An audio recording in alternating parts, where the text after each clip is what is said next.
bom dia a todos. Bom, eu sou economista Iana Ferrão, economista do BTG Pactual. Em nome do nosso time econômico, gostaria de agradecer a presença de todos. Bom, vou mediar o painel sobre reforma da Previdência com os economistas Fábio Jambiagi e Paulo Tafner, mas antes eu gostaria de comunicar que vocês podem fazer perguntas aos palestrantes em todos os painéis através de um aplicativo. E as instruções detalhadas de como baixar esse aplicativo se encontram no verso do crachá que vocês receberam na entrada. Bom, vou começar agora o painel, e eu tenho que dizer que não poderíamos ter pessoas melhores para tratar desse tema de extrema importância, que é a reforma da Previdência. Fábio Jambiagi é um dos maiores especialistas brasileiros nas áreas de finanças públicas e previdência social. Atualmente, é economista-chefe do BNDES, banco onde trabalha desde 1984. Já trabalhou também no Banco Interamericano de Desenvolvimento, em Washington, já foi assessor do Ministério do Planejamento, pesquisador do IPEA e professor de diversas cadeiras na UFRJ e na PUC-Rio. É autor e organizador de 30 livros sobre economia brasileira, entre os quais vários sobre a questão da Previdência, incluindo 2 com o Paulo Tafner. Paulo Tafner também é um dos maiores especialistas brasileiros em Previdência. É economista e cientista político e atualmente é pesquisador da FIP-USP. Já foi subsecretário da Fazenda do Rio de Janeiro, diretor do IBGE e coordenador de grupos de previdência do IPEA. É autor de diversos livros sobre a questão da Previdência, entre os quais, como eu já mencionei, 2 em coautoria com o Fábio Jambiagi.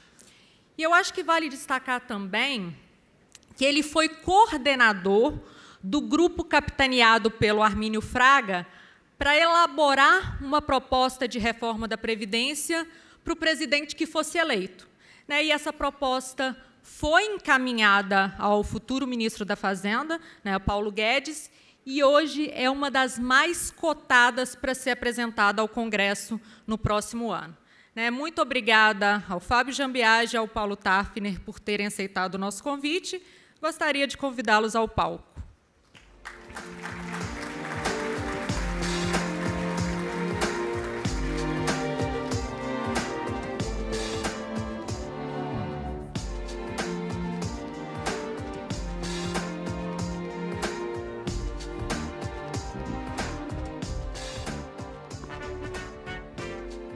Bom, obrigada mais uma vez.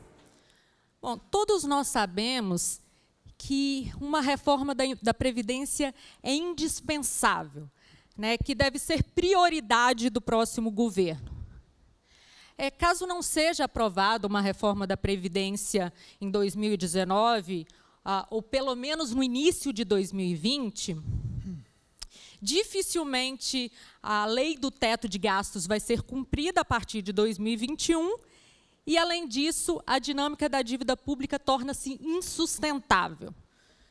Hoje, os gastos previdenciários já respondem por mais da metade dos gastos federais do país. E, se nada for feito, como vocês mesmos vêm alertando, em menos de uma década, esses gastos responderão por mais de 80% dos gastos do governo federal, impedindo, assim, o investimento público e também limitando bastante a prestação de outros serviços essenciais à qualidade de vida da população. Bom, então, diante desse quadro, eu gostaria que você, Fábio, começasse falando sobre os desafios que o próximo governo vai ter que enfrentar para aprovar uma reforma da Previdência, em particular sobre a liderança política nesse contexto, o papel da liderança política nesse contexto. E depois eu vou passar a palavra para o Paulo Tafner falar um pouco sobre a sua proposta de reforma da Previdência. Então, a gente abre para as perguntas. Com a palavra, Fábio Jambiajo. Muito obrigado, Iana. Muito obrigado aos participantes. Muito obrigado ao BTG pelo convite. Nos combinamos aqui com a Iana, com o Paulo, de ir do geral para o particular, para não entediar vocês com minúcias técnicas. Eu vou me permitir, fazendo uma introdução mais conceitual, porque eu há muitos anos que cheguei à conclusão, caiu a minha ficha, de que na base, tudo isso que a gente discute sobre previdência, há uma batalha cultural acerdada que tem a ver com profundas idiosincrasias do brasileiro médio, que é importante mudar. E eu queria, para isso, me valer de uma conversa que eu tive anos atrás, uma pessoa com quem era um prazer o convívio. Eu pensava muito diferente do que eu pensava, mas a gente se respeitava, que era um jornalista muito vinculado ao PT, amigo do José Dirceu, de vários participantes do governo na época. Eu estou relatando uma conversa lá para 2005, 2006, e um dia, almoçando com ele me disse: Fábio, você sabe como é que surgiu Lula? Sim, claro, nas assembleias da greve dos metalúrgicos de 78, 79, tinha 16, 17 anos, mas acompanhava como cidadão jovem, estudante. Disse: mas prepara só, porque eu acompanhei, não é? Ele me dizia, ele tinha feito a cobertura jornalística e, além disso, como falei, era amigo de vários dos fundadores do PT, desde os anos 60, em alguns casos. Ele me dizia o seguinte: o palco do estádio da Vila Euclides, segundo o relato dele, ficava no meio do campo. E em toda greve há momentos de tensão, há momentos de conquistas parciais e há um momento em que a liderança tem que decidir se se satisfaz com isso ou se tensiona para ver se consegue mais alguma coisa. Então, quando se estava no meio das negociações, já se tinha conseguido alguma coisa, mas não tudo. Se convocava aquelas assembleias com 70, 80 mil pessoas, não é? A massa lá no estádio, uma enorme energia. E o Lula entrava pela porta lateral e se dirigia ao palco para fazer o seu discurso. E no meio ia recebendo tapinhas nas costas, ele ia sentindo a temperatura. Então, se a maioria das pessoas dissesse: é isso mesmo, Lula, conseguimos o que queríamos, ele ia lá e fazia um discurso da vitória.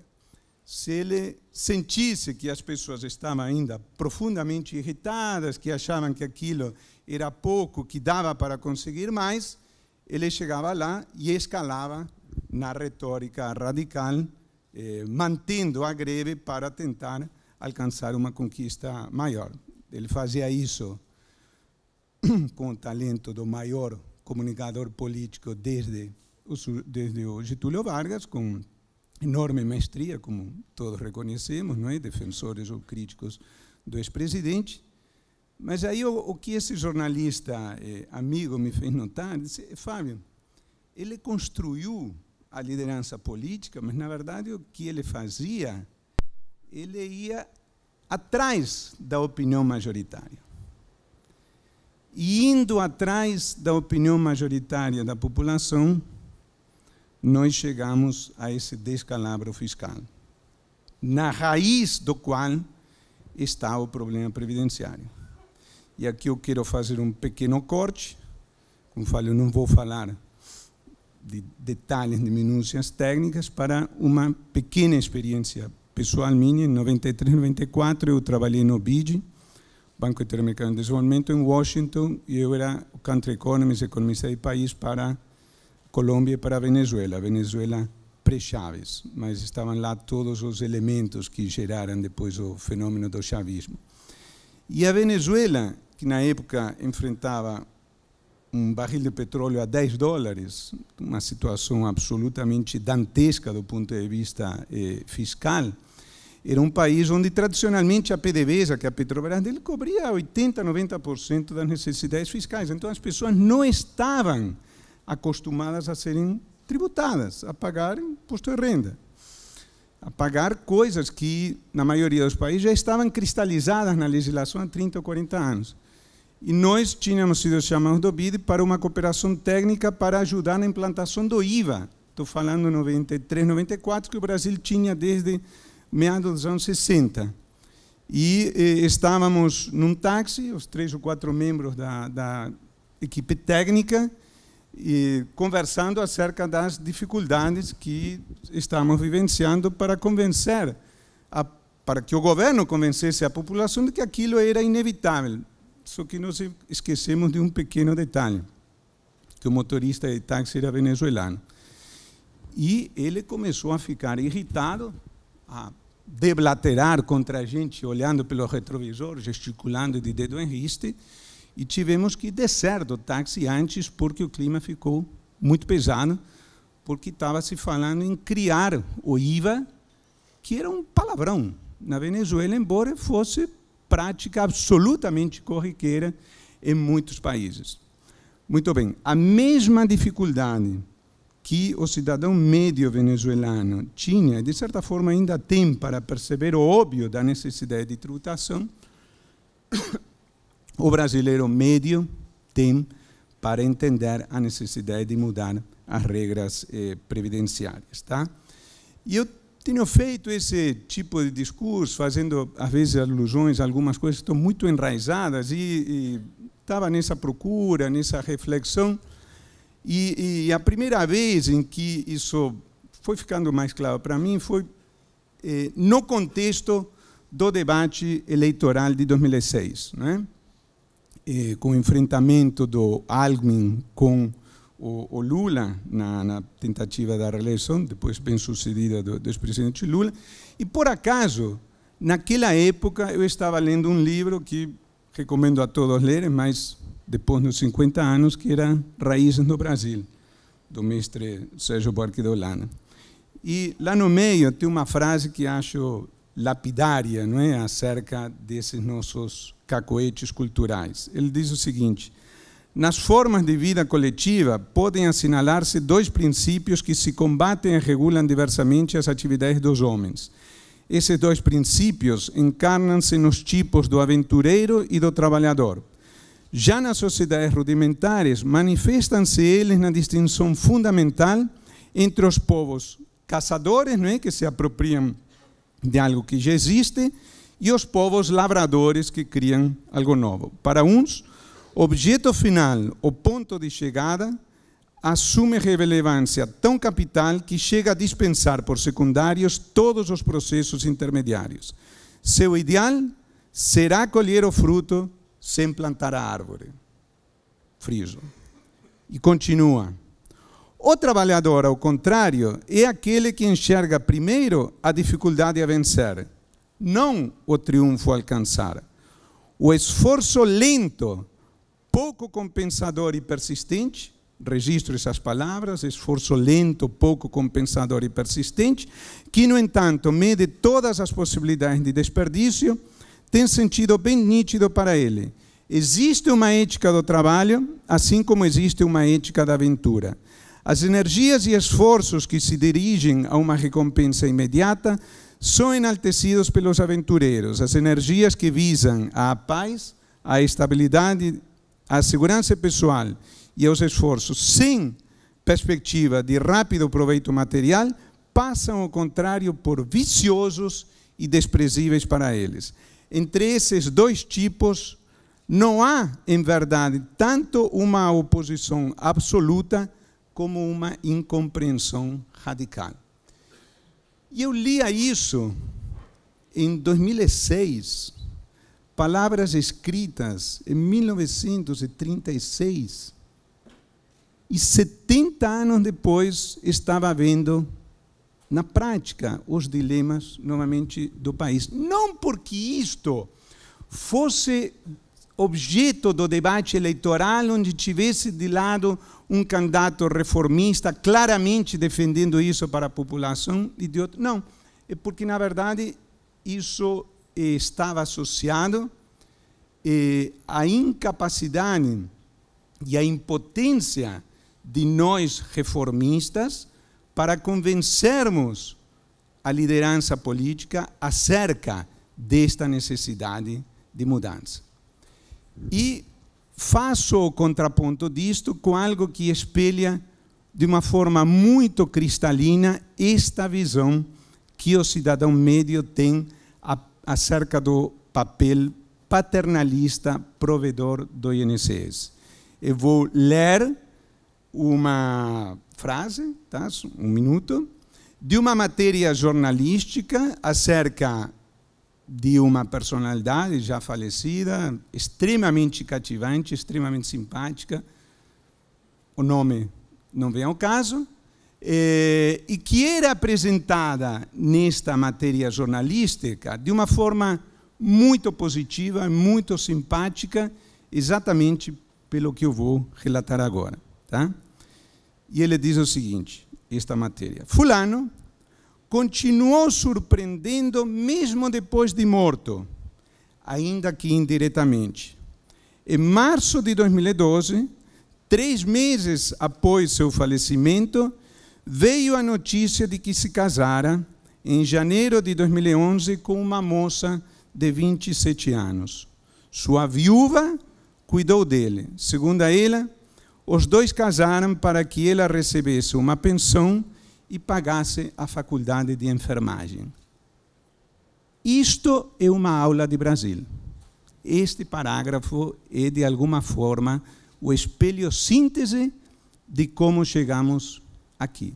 Na raiz da emenda do teto de gastos, que é o pilar da estabilidade alcançada depois daquela situação dramática de 2016, está a tentativa de reverter algo que, enfim, houve orientação de não fazer PowerPoint, mas é um gráfico que eu apresento em praticamente todas as minhas palestras, é a despesa do gasto total primário do governo central, 1991, 13,7% do PIB, 2016, 24% do PIB. E na base disto está a expansão da despesa previdenciária. A despesa do INSS, em relação aos quais os dados são mais antigos, que em 1988 era de 2,5% do PIB, este ano deverá ser de 8,6% do PIB, num contexto em que o processo de envelhecimento demográfico do país mal começou. É de agora em diante que ele se tornará mais grave. Num contexto em que 60% das aposentadorias concedidas por tempo de contribuição, mês a mês, eu acompanho esses dados mês a mês há 20 anos, e ele se repete, mês a mês, 60% do fluxo de novas contribuições. Não estou falando de uma herança, de um contingente com o qual teremos que lidar. Não. Todo mês isso se repete. 60% se dá abaixo dos 55 anos de idade. Então, é aquilo que eu chamo de um processo de suicídio em slow motion. Não há futuro num país onde nós nos damos ao luxo de termos regras tão generosas de aposentadoria a idades que no resto do mundo são simplesmente inacreditáveis. E o que eu tenho repetido até o cansaço, independentemente de detalhes técnicos acerca da proposta, que cada um pode elaborar a sua, é que na base da necessidade de mudança está o papel da liderança política. Eu tenho sido, acho que injustamente criticado, e o Paulo também, com a crítica de que nós ignoramos o primado da política. Eu fico profundamente irritado com isso, seguidamente, diante de plateias de sindicalistas, não é? Você ignora que a Constituição é um pacto social. De modo algum. Eu fui criado na Argentina dos anos 70, tenho política no sangue, tá? Venho de família extremamente politizada. Só que o papel de nós técnicos é esclarecer acerca dos números, sempre deixando claro, sempre, tá? Que quem toma a decisão é o político, só que devidamente secundado e assessorado por estudos técnicos. Só que isto é absolutamente chave.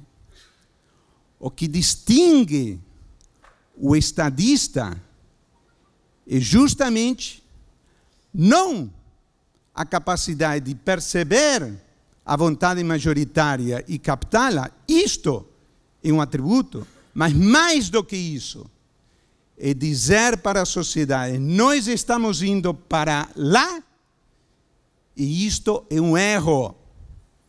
Se nós continuarmos indo para lá, o nosso futuro será desastroso. Nós temos que ir para outro lugar. Foi isto que fez o Felipe González na Espanha. Foi isto que fez a Margaret Thatcher na Inglaterra. Foi isto que fez o presidente Fernando Henrique Cardoso aqui no Brasil. Havia uma sociedade viciada em certas práticas e houve uma mudança do leme. E em relação especificamente ao tema previdenciário, eu há 20 anos, tá, que digo o seguinte, sempre faço a ressalva. Aqui está aquilo que nós defendemos, Paulo, eu, na geração anterior, Chequim, Francisco Oliveira, Caizó Beltrão e tantos outros. Há 5 atributos, características que um governo tem que ter, precisa ter, para levar à frente aquilo que a gente defende. Em primeiro lugar, um diagnóstico. É preciso ter uma avaliação de por que aquilo está sendo defendido. Em segundo lugar, convicção.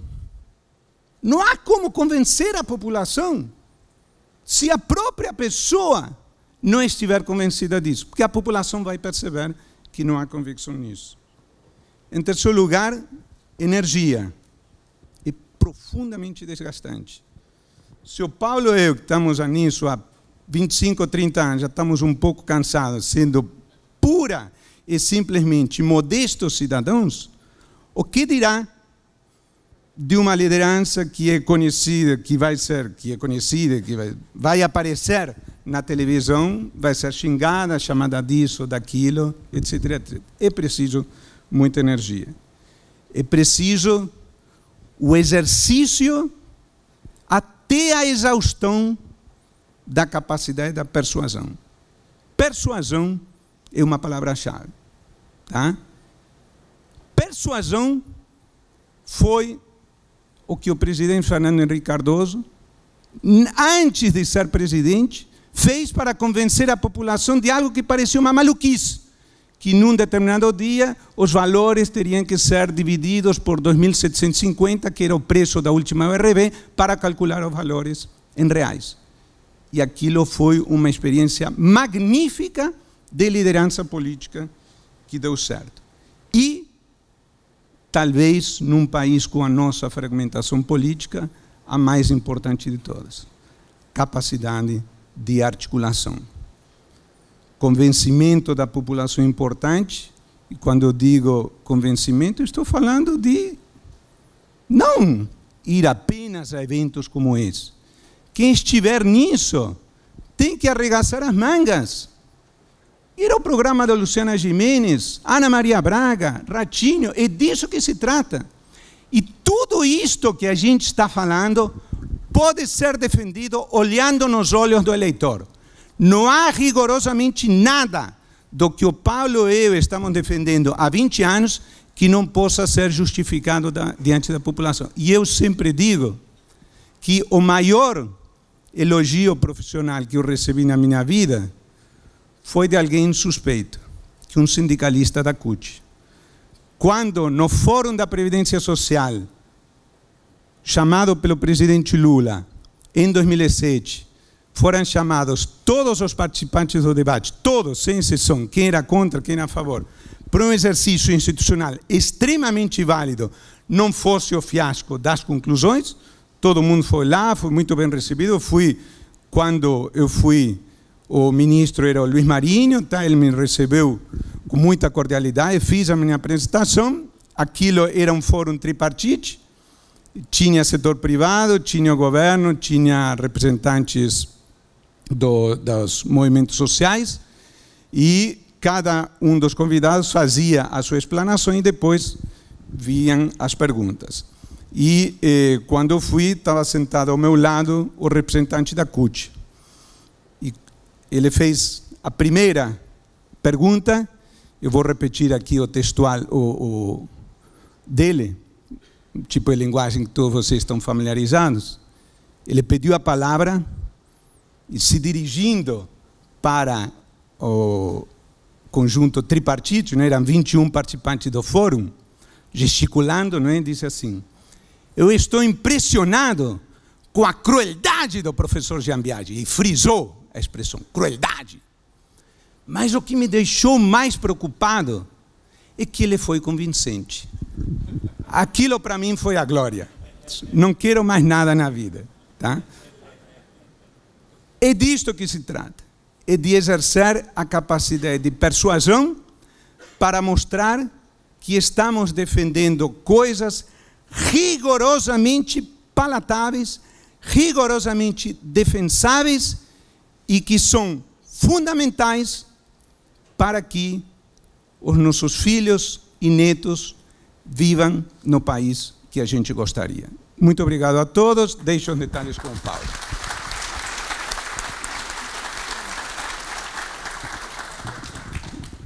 Muito obrigada, Fábio, pelas considerações. Gostaria agora de passar a palavra, então, para o Paulo Tafner, falar sobre a sua proposta de reforma da Previdência, né, que, como eu já mencionei no início, é uma das mais cotadas para ser apresentada ao Congresso no próximo ano. Por favor. Bom dia a todos. Queria agradecer, no nome da Iana Ferrão, a BTG, o BTG pelo evento, o sucesso do evento, mais de 700 participantes, muito bom, e revelar que eu estou pasmo. Eu estou aqui propondo que Fábio seja candidato a deputado pelo Rio de Janeiro na próxima eleição. Eu acho que ele merece. Teremos um representante muito bom no Congresso. Eu não tenho o dom da palavra do Fábio, muito longe disso. Eu acho que ele tem se dedicado com muito afinco. Mas, como a gente é parceiro de longa data, eu vou lembrar de dois momentos, dois dos quais ele mencionou de forma indireta. Houve aquele fórum em 2006, 2007, do presidente Lula, e o Fábio não foi no dia que foi lançado. Você lembra disso? E eu fui, fui convidado e fui. O Fábio não pôde ir. E eu vi aquela falação toda, e eu tenho uma expressão que eu uso muito reservadamente, e terminada a reunião, depois o Fábio me ligou e outros me ligaram, e aí eu falei, olha, não tem perigo de dar certo isso aqui, não tem perigo de dar certo. Então, no primeiro dia estava definido que não ia andar. Até porque, por um aspecto que o Fábio falou, uma reforma da Previdência não pode ser a reforma do João de Oliveira, do Sérgio da Espadaria, do Paulo Tafner, de ninguém. Tem que ser a reforma do presidente. É isso. Ele tem que estar convencido que precisa ser feita a mudança. E, como disse o Fábio muito corretamente, falou, nós não podemos ir por aqui, vamos por aqui, e exercer sua liderança. Então, esse é o primeiro ponto. O segundo ponto é que eu tive o prazer e a infelicidade de ser o primeiro pesquisador no Brasil que deu números e documentou com bastante afinco o benefício de pensão que o Fábio mencionou. E eu fiz um trabalho muito exaustivo, muito legal de pesquisa, e eu sei que eu fui, quando estava pronto o texto, enfim, o pessoal do IPEA lá tem lá contato com os jornais, e eles me chamaram para falar sobre a proposta. E uma das coisas que eu tinha identificado é que o Brasil tinha mudado muitos comportamentos, desde o comportamento reprodutivo dos casais, né? As mulheres fizeram uma revolução no Brasil, o mercado de trabalho estava mudando, mas estava mudando também o que depois se denominou de arranjos familiares. E há uma pesquisa do IBGE, chamada Pesquisa de Registro Civil, que mostra o número de matrimônios. E uma das coisas que eu identifiquei é que o tipo de matrimônio que mais cresce e continua a crescer no Brasil é o que eu chamei de casamento intergeracional. Basicamente, homens mais velhos casando-se com moças mais novas.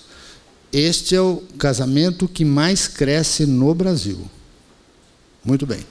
E eu indiquei, mostrei os números e tal, não sei o quê, e saiu no dia seguinte do jornal o efeito Viagra na Previdência. Me arrebentou. Eu falei, mas eu não falei nada disso, cara. Como é que você põe um negócio desse? Enfim, são dessas coisas que né, a chamada jornalística é mais importante que a matéria propriamente dita. Mas, por conta disso, o então ministro da Previdência, que disse que estava pegando um abacaxi, me chamou lá em Brasília para eu falar sobre essas coisas de casamento. Eu falei, ministro, o que está acontecendo é o seguinte: está aumentando o número de casamentos de um dia. O cara está no leito de morte, casa-se, às vezes com parentes, sobrinhas, enfim, para deixar um benefício. Tem que mudar o sistema. E o Fábio mencionou aqui o caso aí conhecido, enfim. Mas isso é uma quantidade enorme. O que mostra o seguinte, o que eu sempre disse na vida: o cara é pobre, o cara não tem formação cultural, mas ele não é burro, ele faz conta. E ele usa a regra. Então, o que está errado é a regra, não são as pessoas. A regra está errada. Então, pensando nisso e pensando sobre a PEC 287, isso em fevereiro desse ano, a gente entendeu que a PEC 287 não tinha mais futuro. Não é que não tinha mérito, não tinha futuro, porque era um ano eleitoral, tinha ocorrido, logo depois, as conversas sobre, posteriormente, a intervenção federal no Rio de Janeiro. Eu falei, bom, não tem mais possibilidade. E aí eu resolvi... eu tenho dito que eu tenho pregado no deserto, junto com o Fábio e outros, desde o Chico Previdência, né? A gente prega no deserto, precisa mudar, precisa mudar, precisa mudar, está assim, estamos indo para o precipício, enfim. Eu falei, bom, vai ser o meu último trabalho, então, nessa área, então, eu vou tentar fazer uma proposta que atenda, digamos assim, traga todos os méritos da 287 e amplie. Então, a lógica, eu vou falar muito rapidamente como é que foi a construção. A gente teve 5 princípios básicos para construir a proposta. O primeiro é ter uma resposta fiscal muito forte, ou seja, a Previdência é parte crucial do nó fiscal do Brasil, então a gente tem que corrigir. Então, esse é um ponto. O segundo ponto é que nós devíamos dar uma resposta salutar de reforço ao federalismo sobre o qual está assentada a República Brasileira. O Brasil é um país federalista. Ora, se é assim, é necessário que uma reforma da Previdência atenda não apenas à União, mas também os entes subnacionais. Então, a gente procurou criar regras para ajudar os estados.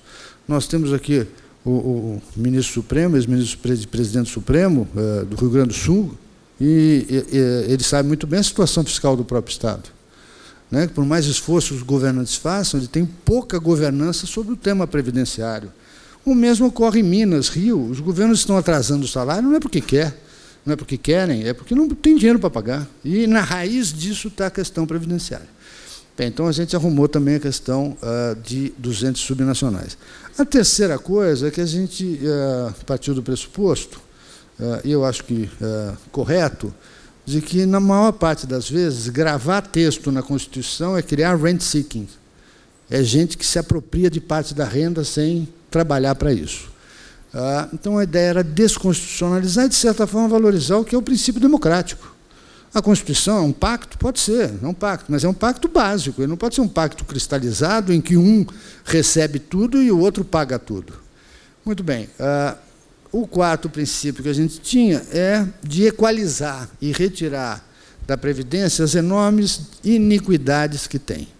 Então, existem todo tipo de injustiça e iniquidade, então a gente queria caminhar no sentido de prover, deixar o Brasil em pouco mais de uma década, todos os trabalhadores, tirando as Forças Armadas e a polícia, mas tirando todos os trabalhadores sob as mesmas regras. Não é o mesmo resultado. O Brasil tem um equívoco conceitual, que é uma sede enorme de justiça e equidade, imaginando que isso seja igualdade de resultados. Não é, não é. O resultado é consequência do esforço, né, da dedicação de cada um. O que você tem que ter é condições de igualdade, de disputa, né, de engajamento, de você apresentar o que você tem de melhor para o país e para você mesmo. Então, e eu sempre digo que isso é uma contradição, porque quando eu falo assim, é isso que vocês querem, então tá bom, vamos para o futebol. Você quer um time só de média ou você quer craque? Não, meu time eu quero craque. Ah, é?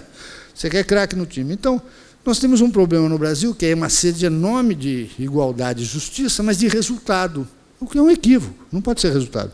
O resultado é resultado, ele não é antecipado. Por isso que eu digo, quando alguém fala assim, não, tem que... o lucro é alto. O lucro é resultado, amigo. Tem um monte de gente que tem prejuízo. O que você tem que dar são as condições das empresas competirem, em regras minimamente homogêneas. É isso que se faz. Mas o que a gente vê, numa maior parte das vezes, é cada grupo empresarial querendo uma boquinha, né, particular, em que a competição é boa para os outros. Voltando, então, à Previdência, a gente, então, preparou a reforma com esses conceitos e, por fim, fazendo essas mudanças que a gente tinha imaginado, a gente apresentou também um novo modelo previdenciário para os brasileiros do futuro, aqueles nascidos a partir de 2014. Isso porque, na estrutura de construção da proposta, a gente colocou 2 parâmetros limítrofes. O primeiro deles é que não iríamos criar nenhum imposto para financiar a Previdência. O segundo, não íamos perder nenhum real de receita. Essa é a razão pela qual a gente, então, joga a parte de capitalização para o futuro. A gente cria a partir de 2020, para os nascidos a partir de 2014, o mais velho deles hoje tem 4 anos, portanto não participa, só vai entrar a partir da década de 30, quando todos esses ajustes paramétricos já estarão praticamente completados, e a gente pode, então, abrir um espaço para capitalização, que já existe no Brasil, só que existe hoje no Brasil para os ricos. Para aqueles que não são ricos, não tem capitalização. É óbvio que a capitalização em si, do jeito que é hoje a Previdência, para esse segmento de renda mais baixa, não é atrativa. Por quê? Porque a taxa interna de retorno do nosso sistema previdenciário é muito alta. Não há aplicação no mercado que renda tanto quanto ser filiado ao INSS. Para as pessoas de renda de salário mínimo, a taxa de retorno é gigantesca. É gigantesca. É o melhor negócio que pode fazer. Aliás, para aqueles que não contribuem e têm o benefício do BPC-Loas, o retorno é enorme. E também é injusto, porque uma família que recebe um BPC pode receber 2. O cidadão que recebe um benefício previdenciário de um salário mínimo não pode receber um BPC. Não pode, pela lei. A Justiça tem dado, mas a Justiça tem feito coisa que não devia fazer. Até legislar ela tem feito. Então, tem que moderar um pouco. Mas tem dado, mas a lei diz que não pode. O fato todo é que, então, esse é um novo sistema, de modo que seria aplicado aos jovens, tendo a possibilidade de ser estendido, dependendo das condições, para aqueles nascidos antes de 2014. Da mesma forma que está, digamos assim, previsto a possibilidade de reduzir a camada de repartição, aumentando, portanto, a taxa de capitalização. No nosso texto, a gente faz um monte de aprimoramento da lei, do texto legal, corrigindo redações que são imprecisas, que suscitam a judicialização exagerada do sistema previdenciário, e a gente faz outras mudanças. A gente retira o regime próprio do orçamento dos entes, passa a ser um fundo e, portanto, regido sob normas de fundo de pensão, buscando e visando o equilíbrio financeiro e atuarial. A gente propõe a instituição para esses regimes de uma alíquota extraordinária, como funciona no fundo de pensão e previdência, de modo a ser temporária, até ajustar o sistema. E a gente tem outros temas polêmicos juridicamente, quer dizer, a gente propõe a desvinculação do benefício universal, porque para a nova Previdência o benefício passa a ter uma estrutura em pilar, um benefício universal geral para todos os brasileiros que atingirem uma certa idade, inicialmente 65 anos, independentemente de ter contribuído, e esse valor é fixado monetariamente ao equivalente a 70% do salário mínimo de 2020, partindo da hipótese que tudo seja aprovado em 2019. E, a partir daí, corrigir por preço. Então, é isso que a gente faz. Há, obviamente, uma resistência por parte do judiciário, de vários advogados, enfim, de que não pode desvincular. Eu entendo que tem argumentos, primeiro porque é um benefício universal assistencial, e eu não vejo por que a gente transferir dinheiro para idoso e não transferir para criança. Como disse no seminário internacional que eu estava, um colega de outro país dizia: o Brasil é muito curioso, é um Brasil ele diz que é um país do futuro, mas só que investe no passado. Investe no passado. Então, a transferência per capita para um idoso é 11 vezes maior do que para a criança. E aí todo mundo estranha, não sei como tem criança na rua. Quando eu era menino aqui em São Paulo, tinha velho na rua. Minha mãe preparava sopa no inverno para dar para os idosos que estavam na rua. Não tem mais velho na rua, o que tem é criança na rua. A gente escolheu bem, foi uma escolha ótima. A gente deu muito para idoso e nada para criança. E depois reclama que nós temos muita criança e muita pobreza, os jovens são pobres, coitado, enfim. Foi uma escolha da sociedade. Então, a esse ponto, que eu acho que juridicamente tem que ser discutido, e há um segundo ponto. E aí é um desafio que eu lanço. Muito recentemente foi aprovado pelo Congresso uma proposição do governo Temer, inovadora, de reforma da legislação trabalhista. É uma lei comum, até porque a CLT era, na verdade, um decreto. Nem lei era, ele começou como um decreto. Pois muito bem, isso virou, não pode mexer, não pode mexer, não pode mexer, enfim. Houve a lei. E outra característica da discussão política no Brasil é que sempre as pessoas dizem: precisa discutir mais. Eu era estudante de economia nos anos 70, isso é discutir a reforma da lei trabalhista. Se isso não é tempo suficiente para discutir, eu não sei mais o que é. A mesma coisa na Previdência. Precisa discutir mais. Não, nós estamos discutindo Previdência há 25 anos. É um quarto de século. Mas, enfim, no que diz respeito à reforma trabalhista, foi criado e está devidamente instituído um negócio chamado trabalho intermitente. O trabalho intermitente, entre outras coisas, permite remuneração inferior ao salário mínimo. O que é garantido é que o salário mínimo por hora tem que ser respeitado. Mas hoje, legalmente no Brasil, uma pessoa vai trabalhar de forma intermitente e ganhar R$600 por mês. Muito bem, o que isso tem a ver com o meu ponto, que é o benefício universal? Se ele pode ganhar R$600 por mês, e aí, talvez vocês não estejam a par, mas alguns partidos entraram arguindo inconstitucionalidade da lei. O que o Supremo diz? A lei é legal, ela é constitucional. É constitucional? Então ganhar menos que o salário mínimo é constitucional? E por que um benefício assistencial não é? Então tem que acabar com esses mitos, do meu ponto de vista. E eu costumo dizer, direito da Constituição não é respeitado nem pela demografia e nem pela base material. Direito de qualquer lugar sem base material é papo, não é direito. É conversa, a gente resolveu escrever. Então, a demografia atropelou a Constituição, atropelou, mudou tudo. E assim tem sido em todo lugar do mundo. Outros países têm sido mais previdentes e têm feito mudanças com antecedência, né? Os Estados Unidos fez isso, a Suécia fez isso, a Itália, um pouco tardiamente, fez. Quem não fez foi a Grécia. E aí tudo que era constitucional, depois de tempos e da crise, passou a ser visto de outra forma. E houve debates profundos lá.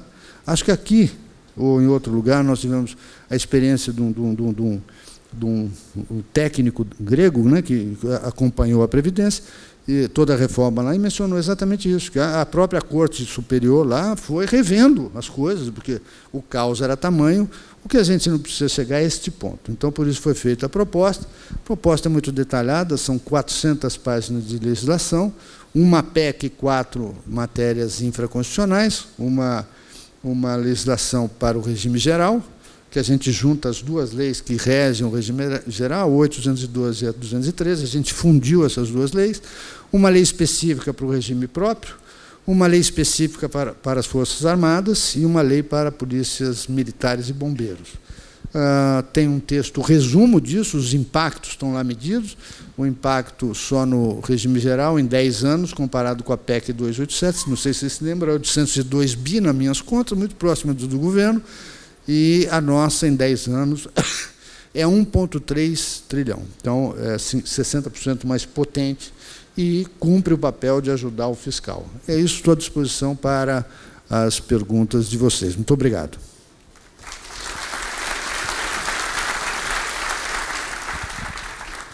Muito obrigada, Paulo, pelas considerações. Antes de passar aí para as perguntas, eu gostaria de fazer uma primeira pergunta. A sua proposta, Paulo, como você bem descreveu, ela consiste em uma PEC para desconstitucionalizar os benefícios previdenciários e 4 projetos de lei complementar, né, com a proposta em si. Então, um para os empregados do setor privado, um para os servidores públicos, um terceiro para as Forças Armadas e um quarto para os militares e bombeiros. Certo? Assim, o Congresso, o governo teria que negociar 5 pautas com o Congresso. Certo? Então, minha pergunta é a seguinte: isso não dificultaria ainda mais a aprovação da reforma, ou o fato da proposta conter uma PEC de desconstitucionalização aceleraria o processo? E além disso, eu gostaria de saber qual seria a melhor estratégia de implementação dessa proposta. Bom, obrigado pela pergunta. Eu não sei. Eu tenho a impressão que o Brasil sempre busca atalhos. O atalho não é bom. De toda forma, é óbvio que tem um processo de debate político e legislativo que é desgastante. Mas eu tenho a impressão que é possível também apresentar a PEC e, logo depois da PEC, pelo menos 3 leis imediatamente, a dos servidores públicos na sequência, né? Servidores públicos, Forças Armadas e militares. Pode ir junto e tramitar isso, precisa de uma maioria de 257 votos, o governo eleito certamente terá isso, e, uma vez aprovada, aprova a do regime geral, e teria argumentos desse sequenciamento, né? Primeiro, a gente está combatendo privilégios, ajustando as Forças Armadas e as polícias, e depois atingindo a maioria dos trabalhadores brasileiros. Eu tenho a impressão que, se o governo tiver comprado a ideia, né, não é uma proposta minha, não existe proposta minha. A primeira proposta é feita por um grupo de técnicos. Eu só coordenei, tive a satisfação e a alegria de coordenar. Segundo, eu acho que é uma proposta, se for, é uma proposta do governo, do presidente. Eu não gostaria de ver meu nome associado a essa proposta. Não sei assim, meio acadêmico e tal, mas o que é a proposta do presidente, né? Teve a proposta do Lula, teve a proposta do Fernando Henrique. Eu tenho certeza que não foi o Fernando Henrique que redigiu o texto, nem mesmo concebeu. Ele recebeu e se convenceu de que era aquilo. Então não é a proposta do Paulo Távora, é a proposta, se for, do governo. E eu acho que é bom. E esse sequenciamento seria factível e daria tempo para que, já até o 3º trimestre do ano, fosse possível estar com tudo votado e, obviamente, essa questão resolvida, né? Com impactos muito positivos sobre o fiscal. Há muita discussão se retira essa PEC que está ou não retira. No Senado é possível você fazer um recurso interessante, que você devolve para o relator para preparar uma nova proposta e uma parte das fases iniciais da PEC você consegue superar. Na Câmara isso nunca foi feito, mas o regimento interno não veda, então seria possível fazer isso. Basta um requerimento de um partido para o presidente da Câmara, ele fala, volta para o relator, ele vai preparar um novo texto. E o novo texto, as pessoas abrem prazo para apresentar a emenda, faz uma emenda daquela, é aquele texto e pronto, vai embora. Então a gente perde o quê? 20 dias, 30 dias? É pouco, do meu ponto de vista. Se for o caso. Se não, a opção é, vamos aprovar a PEC 287? Ótimo, acho que é bom. Não é tão abrangente quanto essa proposta, mas é bom, porque vai no caminho de resolver parcialmente os problemas da Previdência no Brasil. Só queria pegar uma carona, 2 minutos. Não quero dar a impressão de que não tenho elementos numéricos, tá? Simplesmente não quis cansar vocês com detalhes. O que eu defendo está num texto para discussão que é público, está no site do BNDES, texto para discussão número 127, lá estão os diversos detalhes. Mas eu diria que o novo governo tem diante de si um conjunto de possibilidades e terá que fazer uma escolha. Tem sido dito na imprensa que haveria uma intenção, de, pelo menos parte da equipe, de apresentar um modelo diferente de capitalização, etc. Eu tenho dificuldade de me manifestar porque, a rigor, são ideias, mas nunca cheguei a ver, digamos, a proposta do Paulo está lá, pode ser lida, criticada, defendida, mas todo mundo tem claro, aquilo que eu defendo e com os 2 coautores está lá no texto também, pode ser criticado ou não, é claro, tá? A PEC está disponível, tá?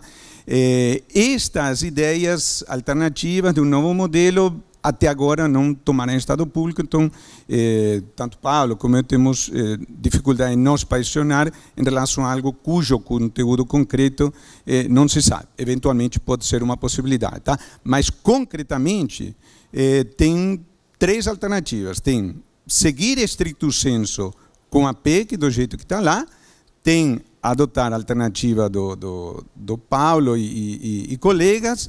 Eu, mais modestamente, o que eu tenho defendido, e aí me vali um pouco das conversas, não sou autor da proposta do Paulo e outros, mas tenho conversado praticamente toda semana com o Paulo ao longo de todo esse processo, e eu peguei uma carona numa ideia que ele me apresentou, que ele conversou com outras lideranças políticas, etc., estou falando de ouvido, de que existiria a possibilidade de fazer uma chamada emenda aglutinativa, que um deputado propõe que, ao invés de votar no plenário a proposta X emanada da Comissão de Reforma Previdenciária, isto é substituído por uma nova proposta. E nesse texto que eu citei, que estão a nossa proposta, simplesmente o que a gente faz com base naquilo que eu falei antes, o entendimento de que a proposta da PEC é insuficiente diante das urgências fiscais de hoje, que são maiores do que no momento em que a PEC foi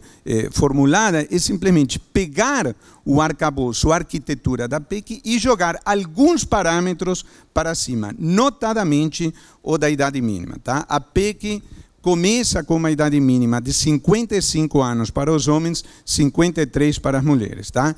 É uma idade mínima que me parece muito insuficiente diante da urgência da situação. O que eu faria se houver espaço político é jogar esses parâmetros para 60 anos para os homens, 57 para as mulheres, a partir do momento seguinte à reforma. É duro, mas há precedentes associados à reforma do Lula de 2003. Na reforma do Lula de 2003, a virada de chave se deu sem transição. Se uma pessoa do sexo masculino tivesse condições de se aposentar um dia depois, muito precocemente, ela poderia fazê-lo se não tivesse sido aprovada a reforma. Em sendo aprovada a reforma, no limite, por uma questão de um dia, a pessoa poderia ter que trabalhar vários anos a mais diante da idade mínima, na ocasião de 60 anos para os homens, 55 para as mulheres. Então, o que eu faria é fazer essa modificação.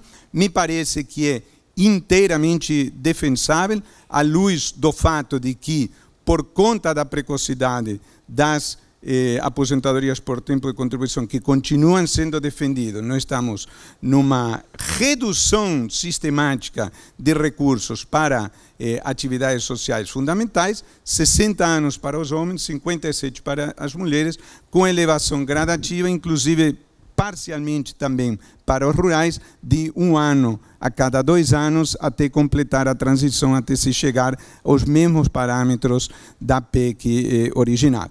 Agora, o ponto é o seguinte: o presidente tem dito, não, ele não quer a proposta do Temer, tem feito questionamentos alegando que ela seria muito salgada, etc.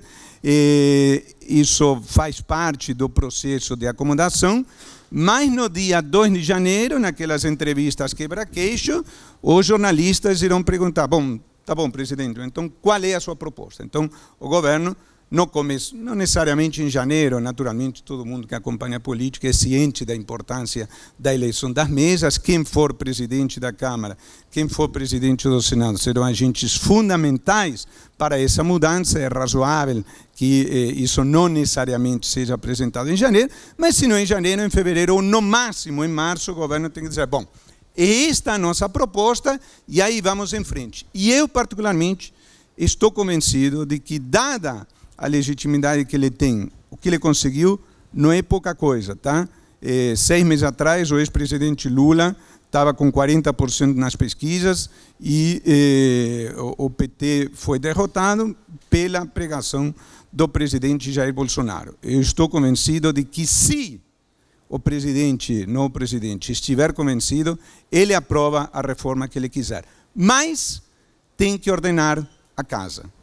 Porque nós sabemos, isso foi público e notório, algumas das lideranças políticas mais resistentes à proposta do Temer estavam no que depois veio a ser o PSL do presidente Bolsonaro. Então, ele tem que reunir a tropa e dizer, olha, vocês se posicionaram, mas agora as coisas mudaram, temos que ir em frente e eu preciso do apoio de vocês. Se ele assumir essa bandeira, com a legitimidade que tem, com o caminhão de votos que teve, acho que ele aprova a reforma que ele quiser. Mas tem que ter aqueles elementos de convicção, de energia e de capacidade de persuasão. Muito obrigada aos dois. Agora eu vou passar para as perguntas da plateia. E uma das perguntas mais recorrentes é a seguinte: a proposta do presidente, a proposta de reforma da Previdência do presidente Temer não seria suficiente para resolver o problema previdenciário no Brasil. Ela resolveria o problema no médio prazo, mas entre 5 e 10 anos seria necessária uma nova proposta de reforma. Essa proposta de vocês resolveria esse problema previdenciário, uma vez que, além de ser mais ampla do que a proposta do Temer, ela prevê uma migração do regime de repartição para o regime de capitalização para os novos entrantes? E só mais uma outra pergunta, assim, que eu acho que posso colocar junto com essas, que também é bastante recorrente aqui, é a seguinte: quais pontos da reforma são indispensáveis, né? Quais que não poderiam ser excluídos de forma alguma de uma proposta de reforma da Previdência? Bom, eu vou tomar aqui as palavras do Fiore, que aqui está, que uma vez estávamos juntos, ele falou, isso aqui não tem solução, a gente se administra. É mais ou menos isso, quer dizer, não existe nem a PEC 287, nem a minha proposta resolvem definitivamente a questão previdenciária. Nós temos, o que a gente faz é, de fato, mudar muito a trajetória de despesas em todos os regimes. É um impacto forte, mas eu vou dar um exemplo para vocês. A Previdência, ele é meio resultado de um conjunto de sistemas. Se você olhar assim, fizer um esquema analítico, a Previdência depende de como a sociedade se reproduz, né? Então, se a taxa de fecundidade está baixa, isso tem impacto lá na Previdência anos depois. Depende de como a sociedade trata os recém-nascidos. Se a mortalidade infantil reduz muito, tem mais sobreviventes, maior potencial de trabalhadores. Depende também de como o nosso sistema educacional prepara essa mão de obra, que aí vai nos fornecer o tipo, a qualificação da mão de obra, junta a quantidade com a qualidade e, portanto, indica a produtividade do trabalho. Mas a produtividade do trabalho do lado da mão de obra é uma das pontas. É necessário que também tenha a demanda de mão de obra. Então, é necessário que as condições macroeconômicas sejam suficientes para dar conta da absorção dessa mão de obra. Então, é um sistema muito complexo. Eu estou falando tudo isso, não vou perder tempo aqui, mas é só vocês olharem os números da Previdência e vejam a quantidade de, por exemplo, mês estão sendo todo mês aumentado no número de contribuintes da Previdência Social. Isso é uma bomba relógio. A pejotização é outra bomba.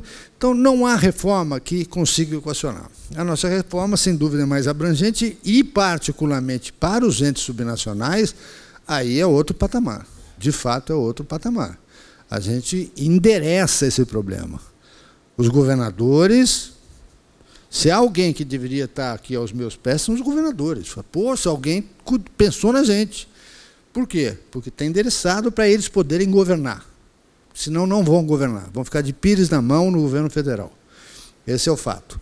Vocês devem ter visto a semana passada, ou retrasada, está aí o relatório da STN. Quantos estados vão romper a lei de responsabilidade fiscal, estourar gasto com o pessoal e o número de estados inadimplentes. Vão aumentar a inadimplência com fornecedores, com pessoal, com aposentadorias, é isso que vai acontecer. Então, eu acho que está bem endereçado para eles. Ajuda bem. Agora, o que precisa ficar de pé numa proposta como a nossa?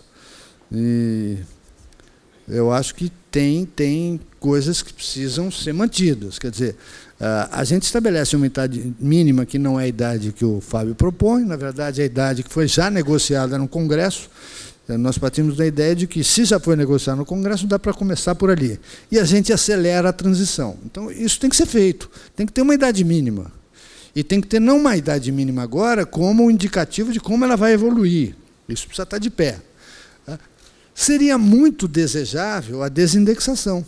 Agora, isso é uma batalha jurídica que tem que ser enfrentada e, obviamente, que tem que ser realista. Se, porventura, o Supremo indicar majoritariamente que é contra isso, aí talvez seja melhor desistir disso, mas estabelecer um projeto de lei que põe reajuste zero no salário mínimo nos próximos 10 anos. Eu acho uma coisa louca. Suponha que a economia cresce, a produtividade aumenta, o trabalhador de salário mínimo vai ter ganho definido pelo salário mínimo, né? E a outra coisa louca é que aposentado tem ganho de produtividade. Deve ser produtividade de andar na praia, jogar dominó. É uma maravilha. E a gente acha isso normal. Bom, então, se por acaso não aceitar a desvinculação, então, pelo menos uma regra para manter a estrutura em pé. E o terceiro item da proposta, quer dizer, é enfrentar a questão da redução, a criação de um subteto para abrir a cunha de capitalização. Eu devo chamar a atenção, eu vi o Bernardo Api, estive com ele ontem, sei lá, e ele também tem ideias muito, muito interessantes sobre a área tributária. Uma das coisas que está proposta na nossa reforma é que a gente pode usar outra base tributária para substituir, não integralmente, eu sou contra a substituição integral da contribuição previdenciária sobre folha, tem que ter, só que é muito alto. Então, tem formas de resolver isso, e a gente tem a previsão, no nosso projeto de lei, de outras bases tributárias para substituir parcialmente a contribuição previdenciária, que é uma coisa boa, porque ajuda a economia brasileira, retira custos dos nossos produtos e aumenta, portanto, a nossa capacidade de exportar, além de ser mais corretamente financiável. Bem, é isso. Obviamente que tem detalhezinhos que são importantes. Há certas coisas que a gente faz no projeto, a gente, na verdade, federaliza certas regras. Portanto, a gente está retirando do judiciário estadual a capacidade de julgar certas matérias previdenciárias. Eu não sei como é que vai ser a reação deles, mas o fato é que o judiciário estadual ele é, do meu ponto de vista, mais benevolente que o judiciário federal e menos preparado. Então, ele tende a fazer caridade com dinheiro do povo, né?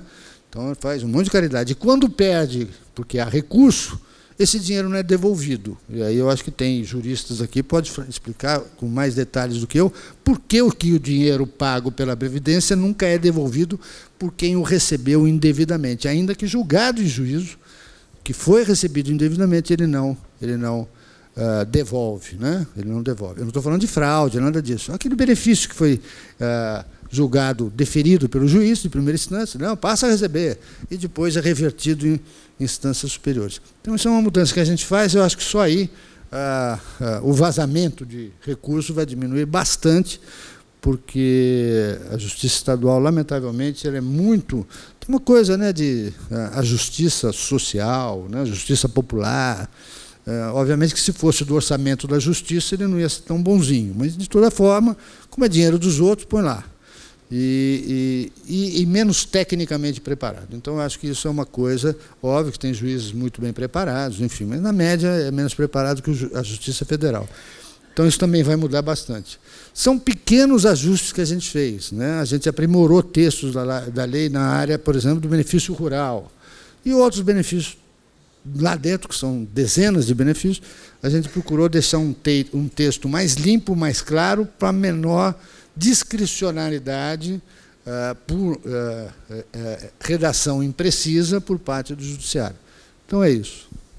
Só rapidamente complementando, nós chegamos nessa situação do peso muito elevado da despesa no INSS por conta de 3 ou 4 fatores. Em primeiro lugar, aumento real das aposentadorias, 2 de cada 3 aposentados ganham piso previdenciário igual ao salário mínimo. O salário mínimo teve, desde a estabilização, um aumento real acumulado da ordem de 160%, pressionou muito as contas. Em segundo lugar, precocidade das aposentadorias, concentrada em 3 elementos: a figura da aposentadoria por tempo de contribuição, sem idade mínima, o benefício de 5 anos a menos para os rurais e o benefício de gênero de 5 anos a menos para as mulheres. Tá? Então, em relação à pergunta que se considera imprescindível, eu diria o seguinte, tanto na proposta do Paulo como na nossa, 4 elementos. Em primeiro lugar, nova regra para o salário mínimo. Eu tenho uma ótica um pouco diferente, eu tenho certo receio da questão da estratégia,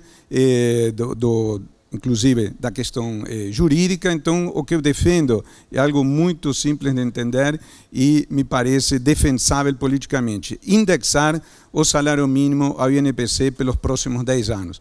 O meu entendimento é que até uma coisa deve ser o seguinte: no começo da estabilização havia uma dívida social quando o salário mínimo valia apenas $65. Tá? Hoje, eu creio que até a pessoa que ganha salário mínimo entende que não há prioridade maior para o país do que aumentar o nível de emprego com esse contingente enorme, dramático de desempregados. Nós temos que reativar a economia, e isso passa, entre outras coisas, pela reforma previdenciária, e então temos que travar esse crescimento indexando o salário mínimo ao INPC, para o qual é necessário quórum simples. Se tiver 300 deputados no plenário, com 151 deputados se vence essa batalha. Em segundo lugar, idade mínima. Isso passa por PEC, não há como ter a solução disso via legislação ordinária, inevitavelmente tem PEC. Se a idade mínima vai ser a da PEC, a nossa, a do Paulo, isso, enfim, se discute politicamente, mas tem que ter idade mínima, porque senão as pessoas vão continuar se aposentando precocemente, e isso tem que se dar através de emenda constitucional. Rurais, eu sei que é algo politicamente muito sensível. Eu fui no Congresso, tive a percepção claríssima, não é, dos representantes no Nordeste, e isso é algo extremamente sensível, mas, ao mesmo tempo, o Estado está exaurido. Então, perpetuar esse tipo de situação não dá mais. Alguma modificação tem que ocorrer, os detalhes a serem definidos. Tá? E diferença de gênero. Tá? Eu vou citar um dado que o gráfico é absolutamente chocante. Contingente de mulheres aposentadas por tempo de contribuição em 1994, quando foi lançado o Plano Real. 300 mil mulheres.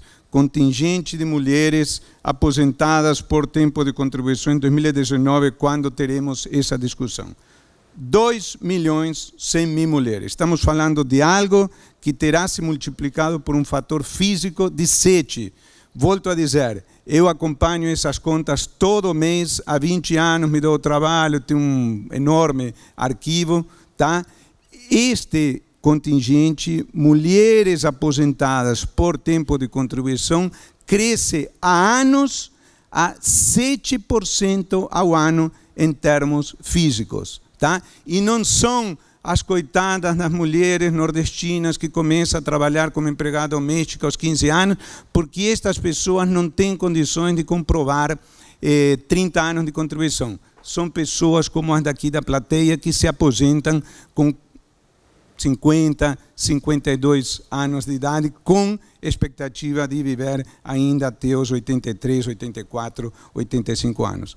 Não dá mais, este tipo de situação é insustentável, cedo ou tarde terá que ser enfrentado. Bom, infelizmente o nosso tempo acabou.